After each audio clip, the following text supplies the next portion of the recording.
नमस्कार दोस्तों, मैं हूं डॉक्टर अमरीश कारी। आप देख रहे हैं डॉक्टर कारी। आज की इस वीडियो में हम बात करेंगे फागोपायरम दवाई के बारे में। इस वीडियो में हम जानेंगे कि इसके क्या फायदे क्या नुकसान है, यानी किन बीमारियों में और किन लक्षणों में इसे लिया जाता है, लेने का सही तरीका क्या होता है। जानने के लिए वीडियो पूरा देखें।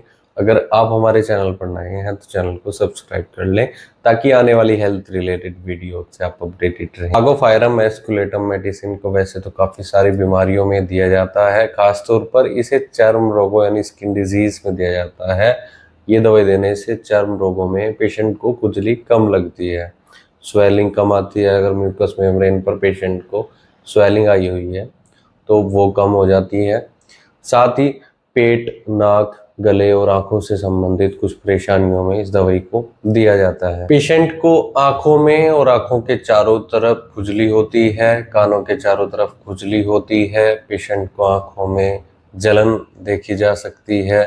कानों की नसों में पेशेंट को दर्द हो सकता है। तो आंख, नाक, कान के इन परेशानियों में ये दवाई देने से पेशेंट को काफ़ी राहत मिलती है। कोई भी स्किन डिजीज अगर आ जाती है, चर्म रोग होने पर पेशेंट को इन हिस्सों में खुजली हो रही है, दर्द हो रहा है, स्वेलिंग आ गई है, बर्निंग सेंसेशन है, तो ये उसको कंट्रोल करती है। इस दवाई को दिया जाता है गले से संबंधित कुछ परेशानियों में। अगर पेशेंट के टॉन्सिल्स सूज गए हैं, गले में सूजन आ गई है, दर्द हो रहा है, सोर थ्रोट की शिकायत आ रही है, पेशेंट को निगलने में परेशानी आ रही है, ऐसे केस में ये दवाई देने से टॉन्सिलाइटिस भी ठीक होते हैं, सोर थ्रोट में भी काफ़ी आराम लगता है। पेशेंट को अगर लीवर में दर्द हो रहा है और नोजियाटिक पेशेंट फील कर रहा है, उसको उबकाई आ रही है या खट्टी डकारें आ रही हैं, लेकिन खाने के बाद पेशेंट को ये दर्द भी नहीं रहता है, डकारें भी नहीं आती हैं, तो ये दवाई दी जाए तो ऐसे सिम्टम्स में बहुत अच्छी रहती है। काफ़ी अच्छे रिजल्ट्स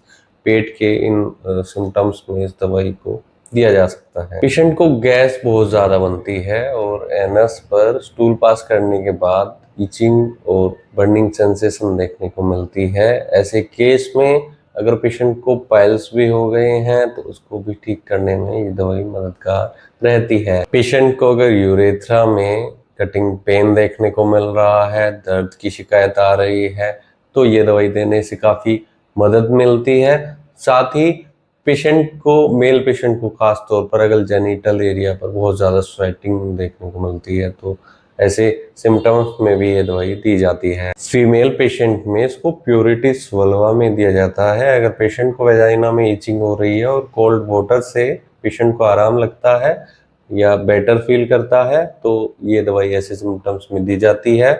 अगर इसके और सिम्टम्स की बात की जाए तो पेशेंट को सर्वाइकल के केस में भी ये दवाई दी जा सकती है। गर्दन में पेशेंट को स्टिफनेस के साथ साथ दर्द हो रहा है, जो दर्द सिर तक जाता है, सिर में भी पेशेंट को भारीपन के साथ दर्द रहता है, तो ऐसे सर्वाइकल स्पॉन्डिलाइटिस में दवाई पेशेंट को दी जाती है।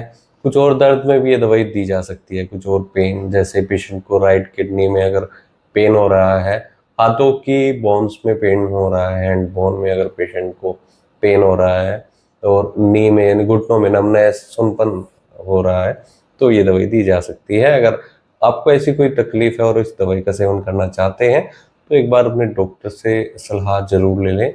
हो सकता है आपको कोई दूसरी दवाई दी जाए। केस टेकिंग करने के बाद ही डिसाइड हो पाता है कि किस सिम्टम्स में या किस पेशेंट को कौन सी दवाई दी जाएगी, उसकी कौन सी पोटेंसी या कौन सी क्या डोजेज उसको दी जाएगी। इसके लिए डॉक्टर से मिले, नहीं तो दिए गए व्हाट्सएप नंबर पर हमसे संपर्क कर इलाज या सलाह ले सकते हैं।